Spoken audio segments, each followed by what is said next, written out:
तो हमारे पास यहाँ पे क्या है, टोटल 7 यूनिट है। जितने भी यूनिट डिराइव्ड होंगे वो इन्हीं 7 यूनिट से होंगे। जैसे मैं आपसे पूछूं कि इंग्लिश में टोटल कितने अल्फाबेट होते हैं? 26। Very good। तो जितने भी आपके नाम होंगे वो किन के आधार पे होंगे? इन्हीं 26 के आधार पे होंगे।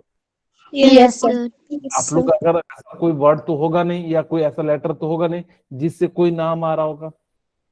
इन्हीं 26 से जितने भी नाम आप सोच सकते हो जिस जिस टाइप का भी, वो इन्हीं 26 लेटर से जो है क्या होगा, आपका नाम बन जाएगा। उसी तरीके से जितने भी यूनिट है इन्हीं 7 यूनिट से डिराइव हो जाता है। आपको इसको याद रखना है, लाइट ऑफ इंटेंसिटी को कैंडला कहते हैं, एक बार जो है क्वेश्चन पूछा गया था। और अमाउंट ऑफ सब्सटेंस को जो है वो मोल दे देगा, जो है ग्राम दे देगा और एक मोल दे देगा। तो इस प्रकार से हम लोग क्या कर सकते हैं, इनके यूनिट को हम लोग क्या कर सकते हैं, लिख सकते हैं। इन्हीं दोनों के बारे में पूछा तो छोटे एग्जाम में वो भी। ठीक है, तो अब इसको याद रख लीजिएगा। ओके, अब हम बात करते हैं कि सिग्निफिकेंट डिजिट के बारे में। आपको पता होगा कि वैसे तो इससे उतने ज्यादा पहले कई बार आए हुए हैं, अब जो है इस पे उतने ज्यादा क्वेश्चन बनते नहीं है, लेकिन फिर भी आपको मैं सिखाता हूं कि कैसे लिखा जाता है सिग्निफिकेंट डिजिट।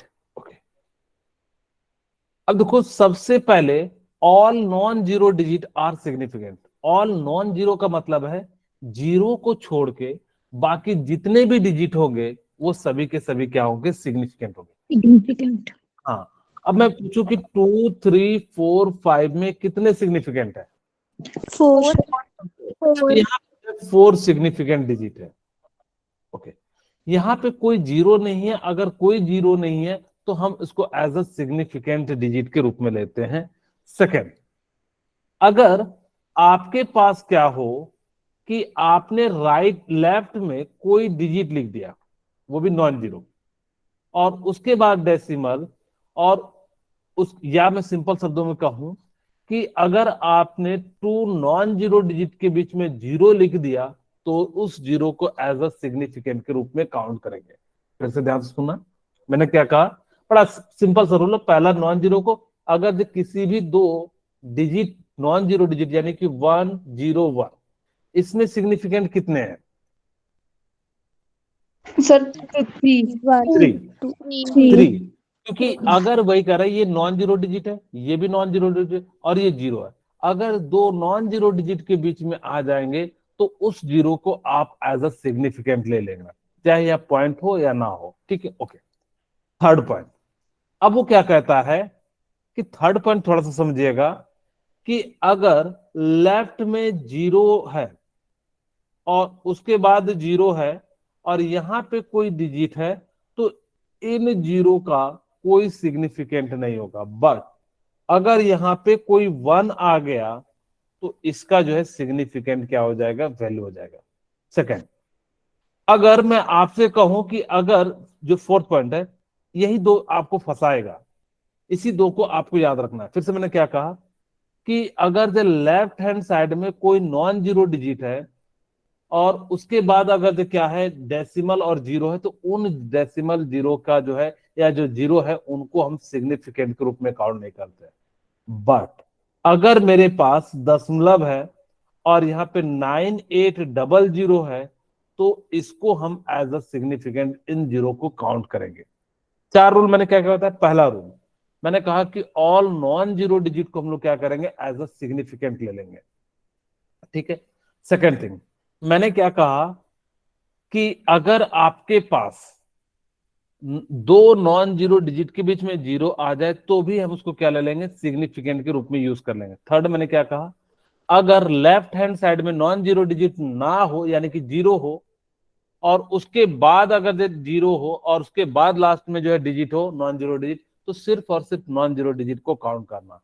फिर मैंने कहा कि अगर लेफ्ट हैंड साइड में अगर जो नॉन जीरो डिजिट हो और उसके बाद क्या हो आपका जो है जीरो आ जाए, तो उसको हम लोग क्या कर सकते हैं, एज अ जीरो को हम सिग्निफिकेंट के रूप में काउंट कर लेंगे। मैं कुछ क्वेश्चन कराता हूं ताकि कि जो है आपको समझ में आ सके। ठीक है, ओके। जैसे मैं आपसे पूछूं, मुझे बताइए कि इसमें कितने सिग्निफिकेंट जीरो है, डिजिट कितने हैं? Significant Sir, digit.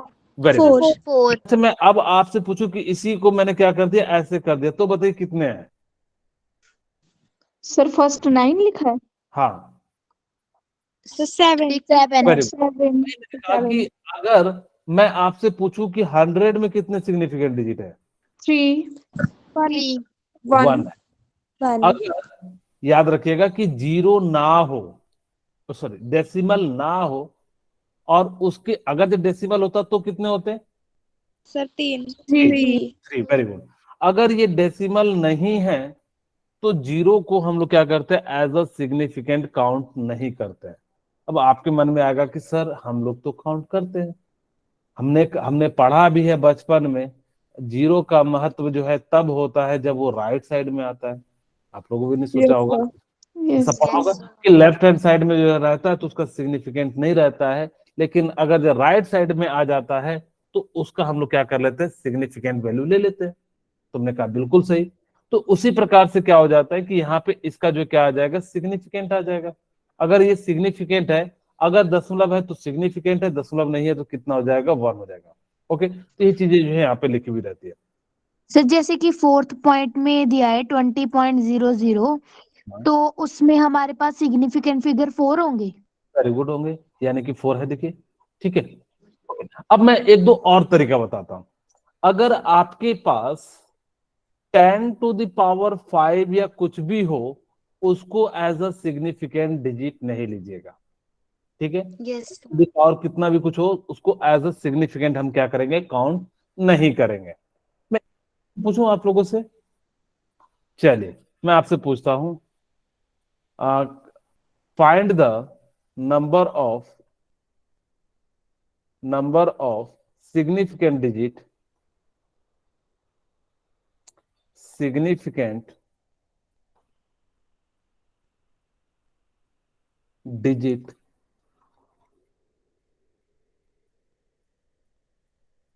One pencil. ठीक है। ऑप्शन A1, अच्छा पहले मैं 0 लिखूंगा,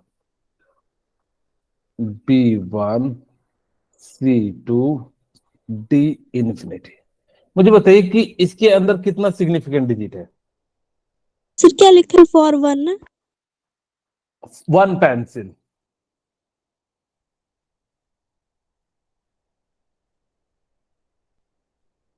एक पेंसिल में कितने सिग्निफिकेंट डिजिट होंगे,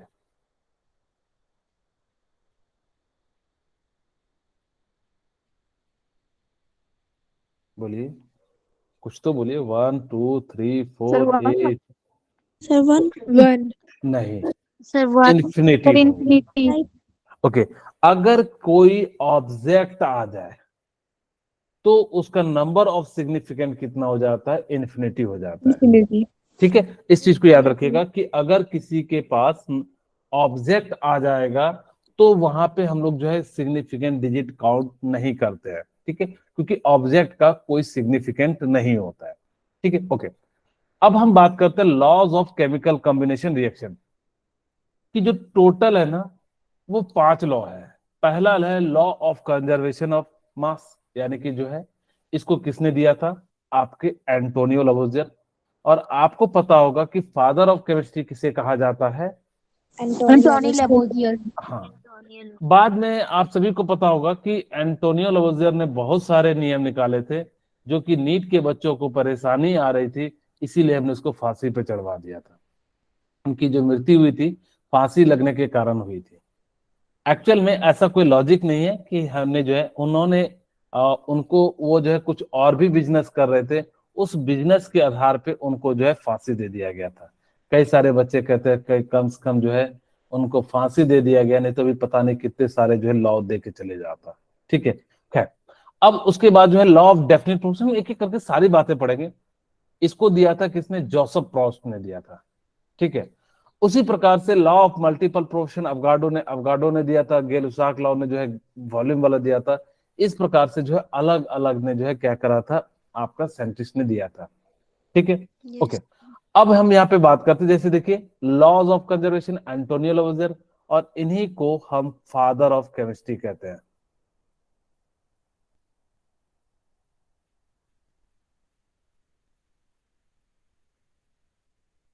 ठीक है, ओके। अब उसके बाद जो law of definite proportion Joseph Proust ने दिया था, जॉन डाल्टन ने क्या दिया था, law of multi proportion, Gay Lussac ने जो वॉल्यूम वाला दिया था, और अवगाड्रो ने क्या दिया था, यहाँ पे दिया था पहला लॉ।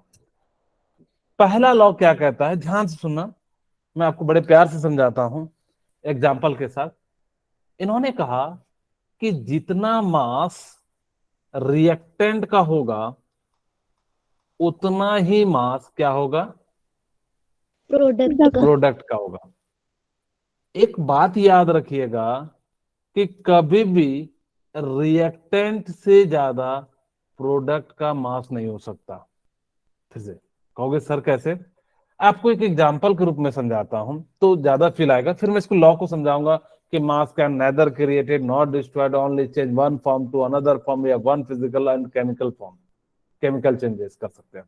ओके, फिलहाल हम यहाँ पे समझाते हैं कि अगर मेरे पास ऐसा कोई चीज होता, सपोज कीजिए कि मेरे पास ऐसा कोई चीज होता कि जिससे मैं एक चावल का दाना डालता और इधर से दो चावल के दाने आ जाते, तो सोचो कितना बड़ा होता है। जैसे आप लोगों ने मैजिक में सुना होगा, ठीक है, आप जैसे क्या होता है कि जादुई घड़ा होता है, उसमें एक चावल का दाना डालते हैं, पूरा घड़ा भर जाता है। भरता है कि नहीं भरता है? यस फिर सर। उसने क्या करा कि उसने उसमें जो भी चीज डालते तो वो क्या कर जाता है, पूरा जो है घड़ा भर जाता।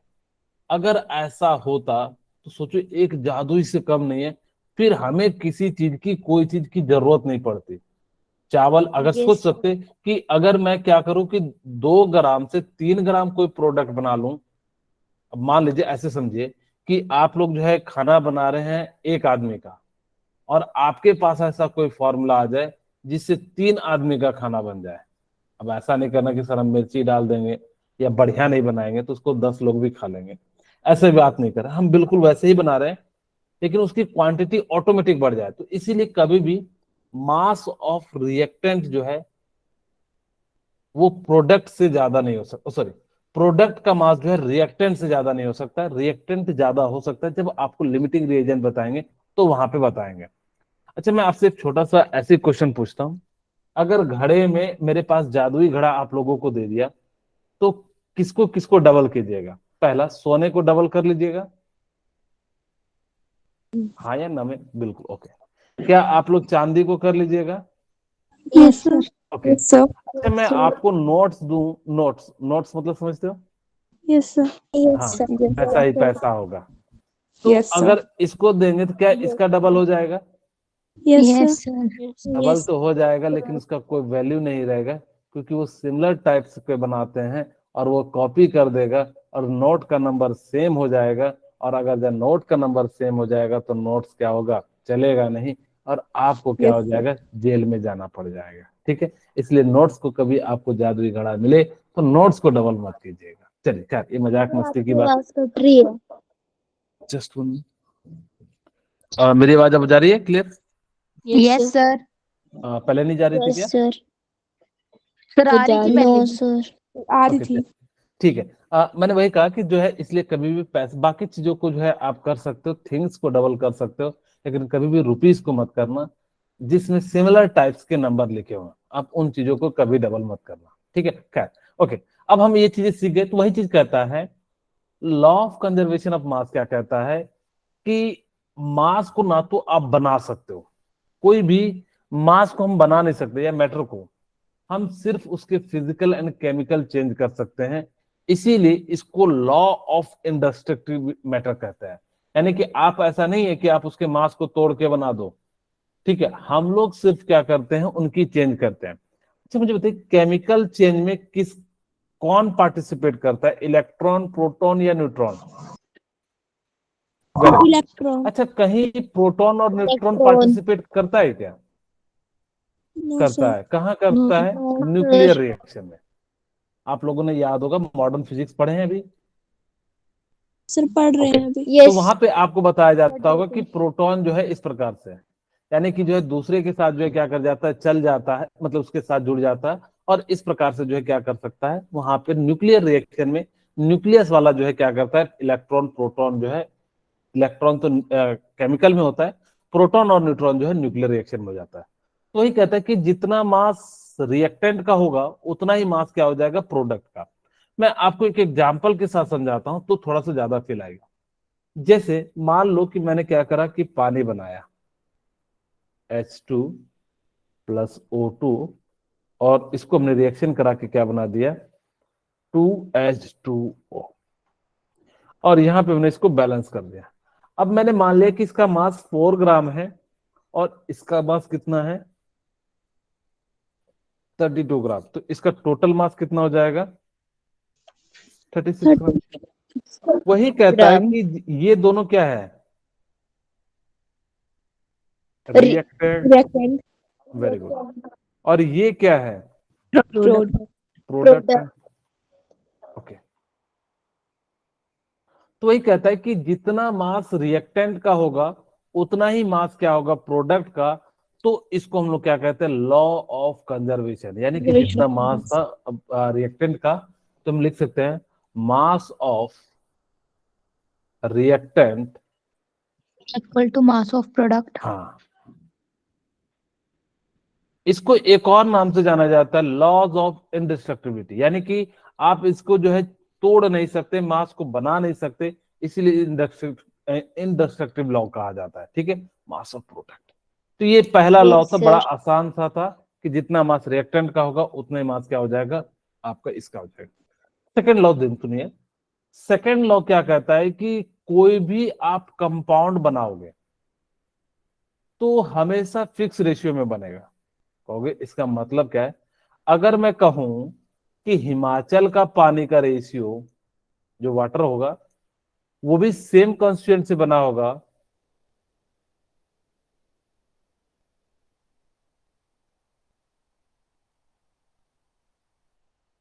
ठीक है, और मैं अगर दिल्ली की बात करूं, आप कहीं की भी बात कर सकते हो, हिमाचल में भी अलग अलग की बात कर सकते हो, दिल्ली पंजाब, क्या पानी का जो रेशियो होगा वाटर और ऑक्सीजन का वो क्या डिफरेंट डिफरेंट होगा क्या yes sir नहीं, वो सेम होगा।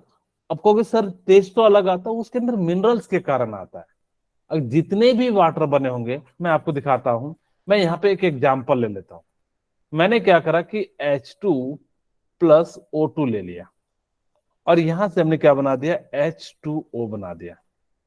ठीक है, ओके, हमने इसको कितना ले लिया 4 ग्राम, इसको ले लिया 32 ग्राम। अगर मैं कहूं तो इसका सिंपलेस्ट रेशियो कितना हो जाएगा 1:8। Yes sir. yes इसका मतलब है कि दुनिया का कहीं का पानी ले लो, अमेरिका का, ऑस्ट्रेलिया का, यूरोप का, आप कहीं का ही पानी ले लो, पानी जो बना होगा वो 1:8 के रेशियो में बना होगा। ऐसा नहीं कह सकते कि कहीं का पानी जो है 1:7, ना भैया ना, हम ऐसा पानी नहीं बना सकते। वही कहता है कि अगर आप कोई कंपाउंड बना रहे हैं तो हमेशा क्या होगा कि फिक्स रेशियो में बनेगा। मैंने आपको बताया था कि मिक्सचर भले आप किसी भी रेशियो में बना सकते हैं, लेकिन जब कंपाउंड बनाइएगा तो हमेशा फिक्स रेशियो में बनाइएगा। हमने कहा था कि जैसे सब्जी बनाना हो तो आपकी इच्छा हो तो 1 चम्मच की जगह थोड़ा सा 1 चम्मच से ज्यादा डाल सकते हैं, कंपाउंड में ऐसा नहीं कर सकते हैं। अगर ऐसा करोगे तो वो कंपाउंड की प्रॉपर्टी बिल्कुल चेंज हो सकती है या तो बनेगी ही नहीं। जैसे एक और एग्जांपल वही कहता है कि आप रिवर का वाटर ले लीजिए, रेन का वाटर ले लीजिए, टैप का ले लीजिए, गंगा जल ले लीजिए, कहीं का ले लीजिए, सी का, वो जो बेसिक कंस्टिट्यूएंट वाटर बना होगा 1:8। वो अलग बात है, इस वाटर के अंदर आप मिनरल्स मिला दो, नमक मिला दो, चीनी मिला दो तो उसका जैसा टेस्ट आ जाएगा। अब मेरी इच्छा है इस पानी को मीठा करके पीने की तो मैं चीनी मिलाऊंगा, अगर मुझे मान लो कि किसी को जो है खट्टा पानी देना है तो नींबू मिला के दे दूंगा, अगर जो किसी के लिए जो है शरबत बनाना है तो शरबत बना के इसमें जो जो चीज लगता है चीनी और जो है जो भी वगैरह वगैरह पुदीना और नींबू जलजीरा सब मिला के दे देंगे। तो इस तरह से क्या कर सकते हैं कि हम लोग जो है डिफरेंट डिफरेंट रेशियो से क्या कर सकते हैं बना सकते हैं, लेकिन जब भी कंपाउंड बनेगा ना वो फिक्स रेशियो से बनेगा। वही कहता है any pure compound however made contain the same element in the fix ratio of their weight, यानी कि जो है फिक्स रेशियो। चलिए एक और का रेशियो निकालते हैं, कार्बन प्लस ऑक्सीजन का हम लोग निकालते हैं तो CO2 है। अब यहाँ पे मैंने ना हमेशा जितना मास है ना उसका उतना ही प्रॉपर ले लेता हूँ 12 ग्राम, 32 ग्राम। अब इसका रेशियो 4 से कटा दीजिएगा तो कितना आ जाएगा 3, और ये कितना Yes. 8। अगर कार्बन डाइऑक्साइड बनाना है तो कितने रेशियो में लेना पड़ेगा 3:8 रेशियो में लेना पड़ेगा। आपसे ना क्वेश्चन पूछा जाएगा कि परसेंटेज बताओ कि इस कंपाउंड में इसका कितना परसेंटेज है। आपसे मैं पूछूं कि H2O में H का कितना परसेंटेज है तो कैसे निकालिएगा, ध्यान सुनिएगा। अब मैं पूछा what is the percentage of H in water, हम सबसे पहले फॉर्मूला लिखते हैं, ध्यान सुनना। H2 plus O2 equal to क्या हो जाएगा H2O। ठीक है, तो यहां से इस प्रकार से हमारे पास क्या हो गया, बैलेंस कर दिया। तो ये कितना हो जाएगा 4, और ये कितना हो जाएगा 32। अब मैंने इसका रेशियो निकाले तो 1:8 आ जाएगा। यहाँ तक तो किन्हीं को Yes. कोई दिक्कत नहीं। Yes. अब मान लो कि मुझे हाइड्रोजन का परसेंटेज निकालना है, परसेंटेज ऑफ हाइड्रोजन। तो हम लोग क्या करेंगे कि जिसका परसेंटेज निकालना है उसका सिंपलेस्ट रेशियो का लिख लीजिए। जनरली हम लोग सिंपलेस्ट रेशियो, क्योंकि अगर आप लिखोगे तो फिर बाद में कटा के लाना ही पड़ेगा, तो हम लोग प्रयास करेंगे सिंपलेस्ट रेशियो। ओके, फिर जितना टोटल सिंपल रेशियो, तो इसका 1 इसका 8, जिसको हम लोग कितना लिख देंगे 9, और मल्टीप्लाई किससे कर देंगे 100 से, और यहां से हमने सॉल्व किया तो कितना आ जाएगा 11.1%। इसका मतलब है पानी में हाइड्रोजन की क्वांटिटी कितनी होती है 11.1% होती है। अगर मैं आपसे पूछूं तो आप एक काम कर सकते हो, 100 में से माइनस ऑक्सीजन का कर सकते हो, या आपको ऐसे भी निकालना है तो आप ऐसे निकाल सकते हो परसेंटेज ऑफ ऑक्सीजन। ऑक्सीजन की क्वांटिटी कितनी है 8, तो 8 टोटल कितना है 9, तो 9 इंटू 100, और करीब करीब कितना आ जाएगा 9 8 72 88.8%। तो इस प्रकार से हम लोग क्या कर सकते हैं, किसी भी कंपाउंड का अगर आपसे पूछा जाए पर्टिकुलरली उसमें कितना पार्ट है तो या कितना परसेंटेज है तो आप निकाल सकते हैं। चलिए एक और क्वेश्चन आपको देते हैं यहाँ पे। अब पूछ रहा है what is the percentage of in carbon dioxide. Oxygen का परसेंटेज पूछ रहा है, तो हम सबसे पहले क्या करते हैं, कार्बन को हमने ऑक्सीजन के साथ रिएक्शन कराया तो CO2 बन गया, और हमने इसको क्या लिखा आपका 12, और इसको क्या ले लिया 32। ये कट जाएगा तो 4 से 3, और ये कितनी बार में 8, तो 3:8 आ गया। अब मुझे परसेंटेज ऑफ क्या निकालना है कार्बन। अगर जब परसेंटेज ऑफ कार्बन निकालना तो कार्बन का कितना मास रखेंगे 3, एक तो रखेंगे, और ऑक्सीजन हाँ टोटल 11 रख देंगे, क्योंकि जो है टोटल कितना है 3 8 प्लस 3, और इसको हमने कितने से मल्टीप्लाई कर दिया 100 से, तो ये करीब करीब कितना आ जाएगा 227 पॉइंट कितना हो जाएगा 11 दूना 22 8 11 सत्तर 77 फिर से जो है तो अप्रोक्सीमेट 27.2 हो जाएगा। सिमिलरली अगर मैं परसेंटेज ऑफ ऑक्सीजन निकालूं तो कितना हो जाएगा, तो कहोगे 8/11। 11 इंटू 100। आप यस इसको सर। कर सकते हो, या इसको यहाँ से जो है हम कैलकुलेट कर सकते हैं, तो कितना हो जाएगा जो है 11 से 11 सत्तर 77 3, और हमारे पास कितना हो जाएगा 2, हम अप्रोक्स लिख देते हैं 72%। तो इस प्रकार से जो है आप लोग क्या कर सकते हैं 72.8 हो जाएगा, हम लिख भी देते हैं। मेरे ख्याल से अब आपको समझ में आ गया होगा कि लॉ ऑफ डेफिनेट प्रोपोर्शन कहता है कि कोई भी कंपाउंड होगा तो वो हमेशा फिक्स रेशियो में बना होगा, उसका रेशियो आप चेंज नहीं कर सकते। ऐसा नहीं कर सकते कि ये 3:8 है तो चलो थोड़ा सा जो है घसका के इसको 3.2 कर दे और इसको जो है 7.8 ना, ऐसा नहीं कर सकते, बिल्कुल भी नहीं कर सकते। इनकी हमेशा फिक्स रेशियो में जो है क्या होता है ये बने होते हैं। लॉ ऑफ मल्टीप्लिकेशन ये आपको शायद जनरली समझ में नहीं आएगा, अब मैं आपको समझाता हूं कि कहता क्या है। पहले मैं इसी को इसी एग्जाम्पल के साथ समझाऊंगा, फिर एक नए एग्जाम्पल के साथ बात करेंगे। यहाँ पे देखिए क्या कहता है कि आप ना कोई दो एलिमेंट ले लीजिए, मैंने यहाँ पे ले लिया नाइट्रोजन एंड ऑक्सीजन। इससे बनने वाले डिफरेंट डिफरेंट कंपाउंड को मैं किसी एक का मास को फिक्स कर दीजिए, जैसे मैं यहाँ पे कर देता हूं। यहाँ पे देखिए इन्होंने नाइट्रोजन को फिक्स कर दिया। वैसे लॉ ऑफ मल्टीपल प्रोपोर्शन है बहुत आसान, मैं आपको समझाऊंगा कि कैसे बहुत आसान है, लेकिन इसमें समझने वाली क्या बात है वो समझिएगा, ठीक है, याद से सुनिएगा। मेरे पास क्या है कि मान लीजिए कि मैंने क्या करा कि यहाँ पे N2O ले लिया, ठीक है, ओके, यहाँ पे नाइट्रोजन लिख रहा हूं और यहाँ पे ऑक्सीजन लिख रहा हूं।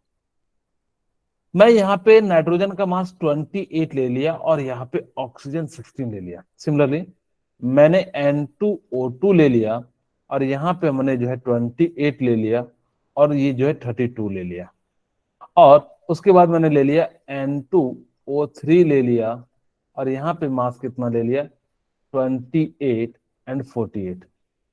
सिमिलरली यहाँ पे इसी प्रकार से ले लिया। अब यहाँ पे मैं एक कह रहा हूं, मैं ज्यादा नहीं ले रहा हूं, N2 4, और यहाँ पे हमने कितना ले लिया 28 एंड 64, और यहाँ पे N2O5 ले लिया, यहाँ पे 28 एंड जो है 80 ले लिया। 80।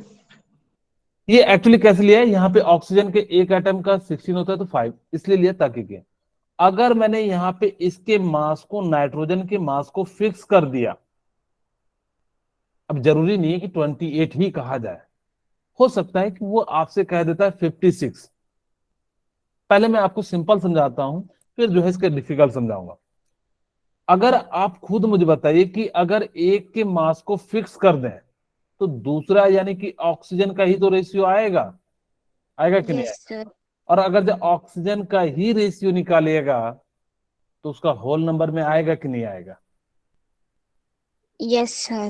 यही लॉ जो है क्या कहता है, कहता है कि दो एलिमेंट लीजिए जिसमें से एक के मास को क्या कर दीजिए, फिक्स कर दीजिए, जो दूसरे का रेशियो आएगा वो हमेशा होल नंबर में आएगा। क्यों नहीं आएगा भाई? क्योंकि हमने ऑक्सीजन का ही तो लिया, 16, 32, 48, 64, 80 जो भी लेना हो, अगर जब हम 16 के मल्टीपल में ही लेंगे तो इसका रेशियो तो होल नंबर में ही आना है। अच्छा, अब आपके पास सेकंड होगा कि सर अगर यहाँ तो आप सबका मास सेम दिया है, अगर मुझे कह दिया जाए कि इसका जो है कितना कर देना है, 14 ग्राम कर देना है, यानी कि नाइट्रोजन के मास को हम कितना फिक्स कर देते हैं, 14 ग्राम, तो क्या करना कि इसको डिवाइड कर देना, तो 2 से डिवाइड कीजिएगा तो कितना आ जाएगा, ये 14 आ जाएगा, और ये कितना आ जाएगा आपका 8 आ जाएगा। सिमिलरली ये 14 आ जाएगा, ये 16 आ जाएगा, 14 आ जाएगा, और ये कितना आ जाएगा 24 आ जाएगा, ये 14 आ जाएगा, और ये कितना आ जाएगा आपका 32 हो जाएगा, और ये कितना हो जाएगा 14, एंड ये कितना हो जाएगा आपका 40। तो इसी प्रकार से वही कहता है कि इनका जो रेशियो आएगा हमेशा क्या आएगा, होल नंबर में आएगा। एक और एग्जांपल के साथ समझाता हूं मैं, यहाँ पे देख लीजिए, मेरे पास दो कंपाउंड लेता हूं, एक H2O, यहाँ पे 2-3 कंपाउंड में ले रहा हूं जिसमें हाइड्रोजन और ऑक्सीजन है। एक तो H2O है, एक H2O2 है, और एक H2O है। ज्यादा नहीं ले रहे, आपकी इच्छा हो तो और भी कोई ले सकते हो। मैंने कहा यहाँ पे हाइड्रोजन जो है क्या है, एक और ले लेते हैं, हम क्या ले लेते हैं, HO2, ठीक है, ताकि कि जो है आपको समझ में आ सके। यहाँ पे हाइड्रोजन रखेंगे और यहाँ पे हमने क्या करा, ऑक्सीजन। लेकिन ध्यान रखना कि दो एलिमेंट से ही कंपाउंड बनना चाहिए, ऐसा नहीं कि किसी और एलिमेंट को आप जोड़ दो ना। क्या कह रहा है कि अगर आपने दो एलिमेंट लिया और जिसमें से एक का मास फिक्स कर दिया तो बचेगा तो एक ही एलिमेंट ना, और उसका रेशियो हमेशा क्या आएगा, होल नंबर में। यही लॉ ऑफ मल्टीपल प्रोपोर्शन है। ओके, अब हमने यहाँ पे इसका मास निकाला 2, इसका मास 16, इसका मास 2, और इसका मास 32, इसका मास 2, इसका मास 16, ये तो सेम ही हो गया। H2O पर में जो है यहाँ पे ले लेते हैं HO2, ठीक है, तो यहाँ पे 1 और यहाँ पे कितना आ गया 32। अब कहता है कि हाइड्रोजन के मास को आपको कितना कर देना है, 4 कर देना है। हाइड्रोजन के मास को फिक्स करना है और वो भी कितना, 4 में करना है। मुझे बताइए कि इसको 4 करना है तो कितने से मल्टीप्लाई करना पड़ेगा, 2 से। सर ओके, तो ये 4 हो जाएगा। अब मुझे बताइए कि इस ये कितना, इधर कितना हो जाएगा, 32 हो जाएगा। इसको भी मुझे 4 करना है तो कितने से मल्टीप्लाई करना है, 4 से। लेकिन ये इस बार कितना हो जाएगा, 64 हो जाएगा। अगर मैं इसको मुझे मल्टीप्लाई करना होगा तो किससे करना होगा, 4 से। तो ये 4 और ये 8 और 120।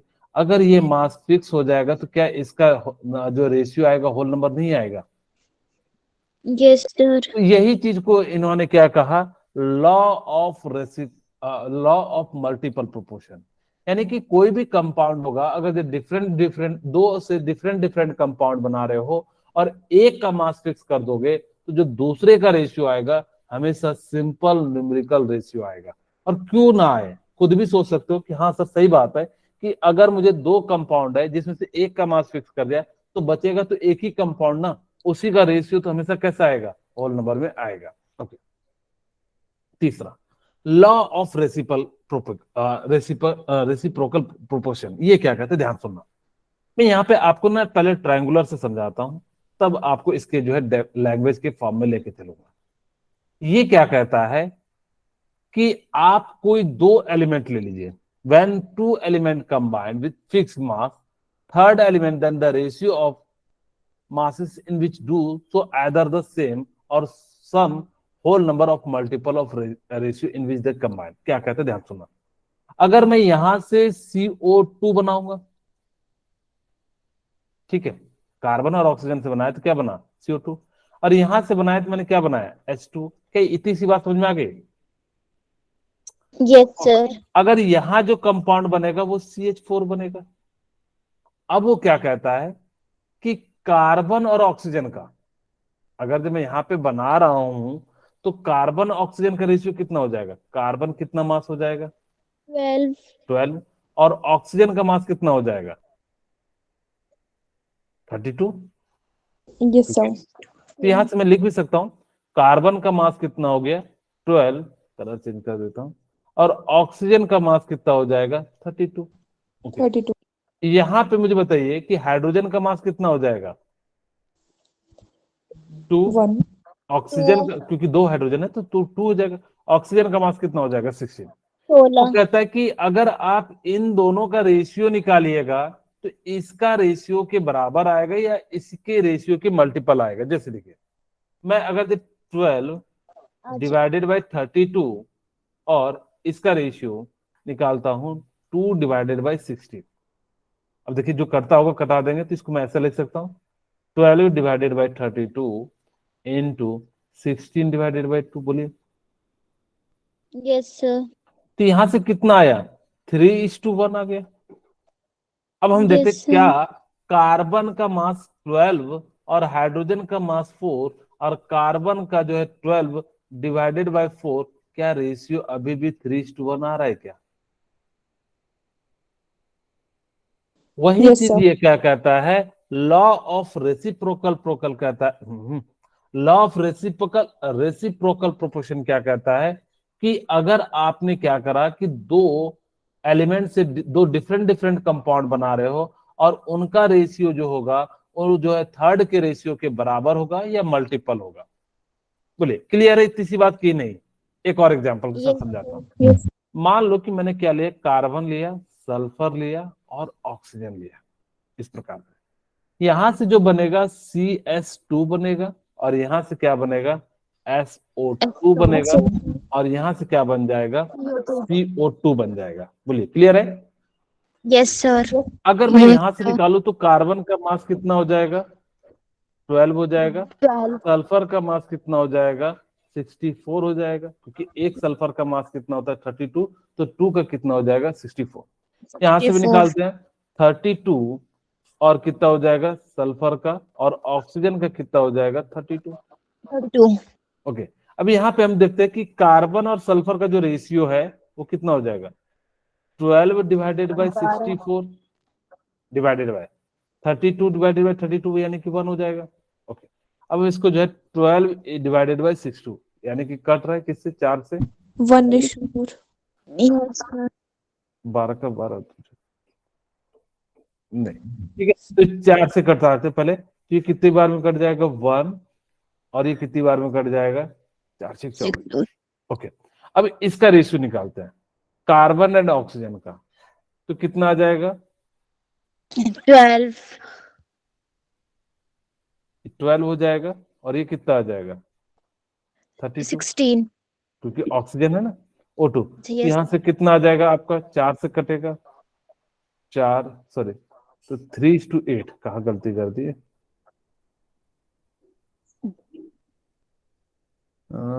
कार्बन का 12 ओके सॉरी, गलत फॉर्मूला शायद बना होगा। कार्बन का 4 है, सल्फर का 2 है, तो ये 2 और 1 CH2। ठीक है, हमारे पास सल्फर का मास कितना हो जाता है 64। चाहिए।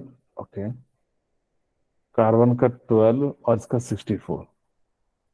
12 इंटू 64 कितना हो जाएगा?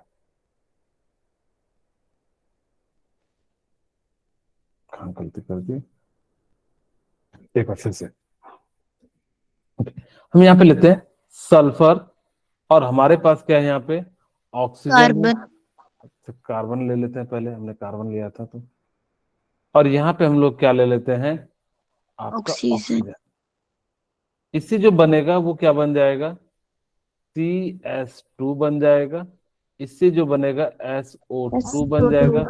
और इससे जो बनेगा क्या बन जाएगा? CO2 बन जाएगा। ठीक है, ओके। कार्बन का हमने मास ले लिया 12, सल्फर का 16 दूना 32, 32 दूना 64 होता है। ठीक है, 64। ओके। यहाँ पे जो है हम लोग क्या करते हैं कि CO2, तो कार्बन और जो है यहाँ पे क्या ले लेते हैं? कार्बन का जो है ऑक्सीजन 12 और ऑक्सीजन का हमने कितना ले लिया 32। 32।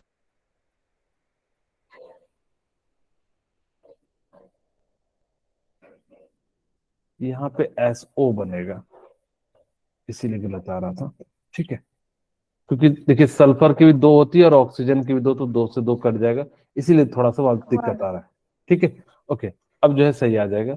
अब हमारे पास यहाँ पे देखिए जो है कितना आ गया? SO का निकालना था ना, इसका निकाल लिया। ओके, अब हमारे पास S का कितना है? 32, और ऑक्सीजन का कितना है? 16। अब रेशियो निकालते हैं, तो 12 डिवाइडेड बाई 64, और हम जो है सल्फर और ऑक्सीजन का निकाल रहे हैं, तो सल्फर कितना होता है? 32 डिवाइडेड बाई 16। उसको कटा देते हैं, कितना आ जाएगा? 12 डिवाइडेड बाई 64 इंटू 16 इंटू 32, तो 16 चौके और ये 4 तिया, तो यानी कि 3:32 आ गया। ओके, अब हमारे पास किसकी वैल्यू निकालनी है? CO2। CO2। हमने किसकी किसकी निकाली थी? SO की निकाली थी। SO की। ठीक है, तो यहाँ पे हमारे पास कितना हो जाएगा? कार्बन का आपके पास 12। 12 और यहाँ पे 32, तो 3:8। फिर कहाँ गलती हो गया? घटाने में गलती हो गई क्या? 16 का सर 16 आपने SO2 क्यों नहीं लिया? कहाँ पे? यहाँ ये पे। SO लिखा है। Yes sir. अच्छा, सल्फर की वैलेंसी 2 होती है और ऑक्सीजन की वैलेंसी 2 होती है, तो SO फॉर्मूला बनता है ना। ठीक है, यस सर। सबसे सिंपलेस्ट हम बना रहे हैं, कहीं कटाने में गलती किए होंगे। 12 64। ठीक है, और यहाँ पे हमारे पास 32 16। ठीक है, तो 12 64, 16 चौके, अरे कैसे गलती कर दे रहे हैं। ठीक है, ओके, कोई बात नहीं, हम समय बर्बाद नहीं करें, नेक्स्ट क्लास में इसका जो एक सही परफेक्ट एग्जांपल आपको समझा दें। बेसिकली यही कहता है, हो सकता है कि कहीं कैलकुलेशन में हम मिस्टेक कर रहे होंगे, तो बेसिकली यही कहता है कि अगर आप इस 2 कंपाउंड का निकाल रहे हैं, तो तीसरे का आएगा उसका सिंपल रेशियो आएगा या होल नंबर में आएगा। ओके, थर्ड जो है गे लुसाक लॉ, जो है थोड़ा सा आसान लॉ है। ये बेसिकली क्या कहता है कि अगर आपके सामने कोई भी H2 plus O2 equal to 2H2O हो, अगर इसको हम बैलेंस कर दें तो जितना मोल होगा, अगर ये 2 मोल है तो इसका मतलब है 2 वॉल्यूम इसका होगा, इसका 1 वॉल्यूम होगा, और ये जो बनेगा कितना बन जाएगा? 2 वॉल्यूम होगा। बेसिकली आपको जब वॉल्यूम का टर्म यूज करना है तो आपको स्टेचुमेट्री का यूज करना पड़ेगा। स्टेचुमेट्री के आधार पे हम लोग क्या करेंगे, इसका जो है क्या कर सकते हैं, लिख सकते हैं।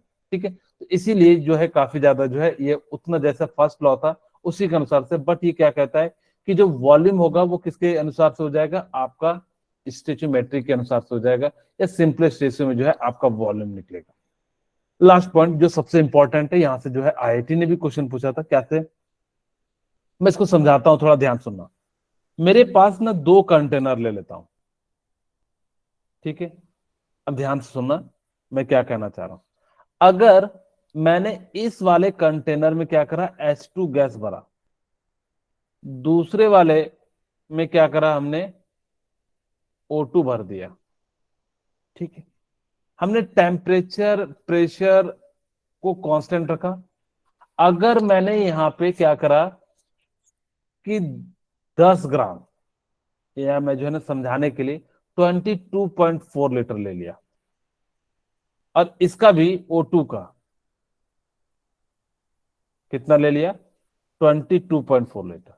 वॉल्यूम हम अगर सेम कर देते हैं तो नंबर ऑफ पार्टिकल क्या हो जाएंगे, सेम हो जाएंगे। फिर से ध्यान सुनना, मैंने क्या कहा, क्या कहता है एवोगाड्रो लॉ, कि अगर आपने दो कंटेनर लिया, उसका वॉल्यूम सेम रखा, जो उसके अंदर कंपाउंड है, चाहे हाइड्रोजन ऑक्सीजन कुछ भी लो, कोई दिक्कत नहीं है, बट टेम्परेचर प्रेशर जो है बाहर है, तो उसका क्या हो जाएगा कि जो number of number of particles हो जाएंगे, सेम हो जाएंगे।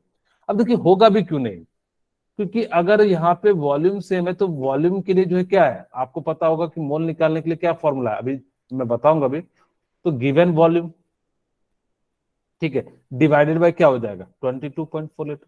अगर जब दोनों का वॉल्यूम सेम हो जाएगा, गिवन वॉल्यूम, तो नंबर ऑफ मोल सेम हो जाएगा। अगर मोल यस सेम हो जाएगा तो नंबर ऑफ पार्टिकल भी क्या हो जाएगा, सेम। सेम हो जाएगा। यही जो है बेसिकली क्या है, एवोगाड्रो लॉ है। तो ये कहता है equal volume of all gases under similar condition of temperature and pressure contain equal number of molecules. तो वो क्या करेगा, आपका equal number of molecules contain करेगा। ओके, बेसिकली ये जो है डाल्टन एटॉमिक थ्योरी है। क्या क्या कहता है, ध्यान सुनिएगा, डाल्टन्स एटॉमिक थ्योरी।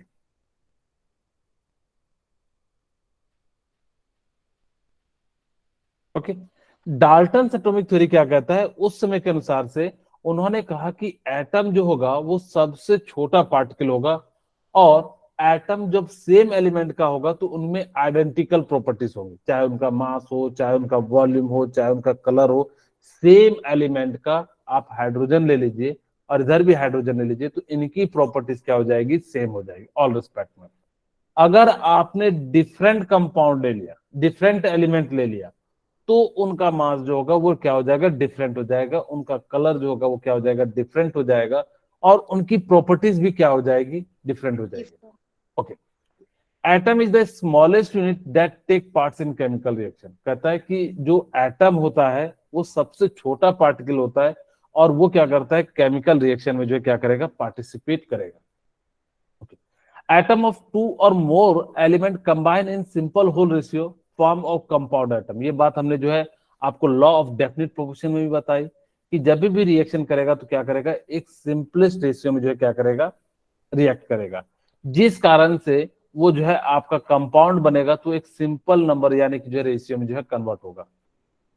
जो एटम होते हैं उसको ना तो आप बना सकते हैं फिजिकल एंड केमिकल चेंजेस के द्वारा। Chemical reaction involve only combination separation reagent of atom. ये जो होंगे क्या होंगे, सिर्फ और सिर्फ कॉम्बिनेशन होंगे, सेपरेशन होंगे, एंड रिएजेंट के द्वारा जो है क्या होंगे, यहाँ पे बनेगा। इनकी लिमिटेशन क्या थी, इन्होंने सबसे पहला तो ये नहीं बताया, उस समय के अनुसार से उन्होंने कहा था कि एटम आर नॉन डिविजिबल, जो कि बाद में हम लोगों ने क्या करा कि इलेक्ट्रॉन, प्रोटॉन एंड न्यूट्रॉन में तोड़ दिया। It failed explain how atom of different element differ each other। ये एक्सप्लेन नहीं कर पा रहे थे कि हाइड्रोजन क्यों डिफरेंट है हीलियम से, जबकि इसमें तो प्रोटॉन है, इसमें भी प्रोटॉन है, इसमें न्यूट्रॉन है, इसमें भी न्यूट्रॉन है। अगर जो कहोगे सर प्रोटोनियम में नहीं, हम ड्यूटेरियम की बात कर रहे हैं, तो भी इनकी प्रॉपर्टीज क्यों डिफरेंट है, तो इसका रीजन था कि उसके अंदर की बनावट, उसके अंदर के फोर्स ऑफ अट्रैक्शन, इन सभी के कारण क्या हो रहा था, इनका जो है प्रॉपर्टीज क्या हो रहा था, डिफरेंट हो रहा था। Okay, second, it failed explain the nature of force that bind together different atom in molecules. ये जो है डिफरेंट डिफरेंट एलिमेंट से क्यों बंधे रहते हैं, सभी के साथ क्यों नहीं बंधे रहते, इन सभी बातों को ये जो है क्या कर पा रहे थे, एक्सप्लेन नहीं कर पा रहे थे। इसी कारण से ये जो है आपका जो है नहीं बता पाया था। गे-लुसाक लॉ क्यों कंबाइनिंग कर रहा था वॉल्यूम का, इसके ये भी एक्सप्लेन नहीं कर पा रहे थे। It did not make any distinction between ultimate particle of an element that take parts in reaction and ultimate particle that has independent existence। कह रहा है कि बहुत सारे ऐसे पार्टिकल्स थे जो किसी के साथ रिएक्शन कर रहे थे, और बहुत सारे ऐसे पार्टिकल्स थे जो किसी के साथ क्या कर रहे थे, रिएक्शन नहीं कर पा रहे थे। तो इसका क्या रीजन था? जैसे आप लोगों ने केमिकल बॉन्डिंग में पढ़ा होगा कि बहुत सारे एलिमेंट जो बहुत दूसरे के साथ रिएक्शन करते हैं, लेकिन सबके साथ नहीं करते हैं। तो इसका क्या रीजन था कि कुछ ही के साथ क्यों कर रहे हैं? तो इन सभी चीजों के बारे में जो है ये एक्सप्लेन नहीं कर पा रहे थे, जो इनकी आगे चल के लिमिटेशन होगी। आपसे कभी पूछा नहीं जाएगा कि इसका जो है क्या होता है। ओके, अब हम बात करते हैं एवरेज एटॉमिक मास। आपको मैं एक एग्जांपल के साथ समझाता हूं कि कैसे एवरेज एटॉमिक मास निकालते हैं। जैसे मान लो कि क्लोरीन का हमने 75% वाला लिया, 17, और यहां पे हमने ले लिया, कितना ले लेते, 35, और इसका परसेंटेज है 75। ओके, दूसरा हमने क्लोरीन ले लिया 17, और इसका मास ले लिया 37, और ये जो है 25%। 74.9 होता है, 24 पॉइंट समथिंग होता है, तो आप हमने जो है अप्रॉक्सीमेट ले लिया। मैं आपसे एक छोटा सा क्वेश्चन पूछता हूं कि आप लोगों ने देखा होगा कि हाइड्रोजन का मास 1.002 होता है, या ऑक्सीजन का मास 16.02 होता है। ऐसा क्यों होता है, क्यों पॉइंट में आता है? तो उसका रीजन होता है एवरेज मास। तो एवरेज मास निकालते कैसे हैं? जो भी एटॉमिक मास होगा उसको आप मल्टीप्लाई कर दीजिए परसेंटेज से, P1 से। अगर दूसरे एटॉमिक मास जो है आप ले लीजिए, उसको आप क्या कर दीजिए, P2 से मल्टीप्लाई कर दीजिए, सो ऑन, 3, 4, 5 जितना भी मल्टीप्लाई। नीचे में आप P1 प्लस P2, या हमेशा ये जो है क्या होगा, 100 होगा। जैसे यहाँ पे देखिए एक क्वेश्चन के माध्यम से समझाता हूँ कि मैंने क्या करा कि एटॉमिक मास इसका कितना है, 35, परसेंटेज कितना है 75, तो इसको मैंने क्या करा, 75 से मल्टीप्लाई कर दिया, प्लस। अब यहाँ पे इसका मास कितना है, 37, और इसका परसेंटेज कितना है, 25, और P1 प्लस P2 कितना है, 100। ये हमेशा 100 होगा। यहां से आप सॉल्व करते हैं तो कितना आ जाता है, 3550 इंटू 100, और इसी को सॉल्व करते हैं तो कितना आ जाता है, 35.0 आ जाता है। इसीलिए हम लोग क्या करते हैं कि जब भी मास आता है क्लोरीन का कितना लेते हैं, 35.5 देते हैं। क्यों? क्योंकि ये इसका क्या है, एवरेज मास है। तो जितने भी एलिमेंट होते हैं उनका जो मास निकलता है वो कैसा निकलता है, एवरेज मास निकलता है। इसीलिए हम लोग क्या करेंगे, इस प्रकार से लिखेंगे, mass of first isotope A, it's into multiply of P. फिर हम क्या करेंगे, मास ऑफ सेकंड आइसोटोप, इसको मल्टीप्लाई करेंगे क्यू से, और इसी चीज को हम जो शॉर्ट फॉर्म में A P plus B Q और पी प्लस क्यू जो है लिख सकते हैं। इस प्रकार से जो हम लोग क्या करेंगे, किसी भी एटम का atomic mass, average atomic mass जो है निकाल सकते हैं।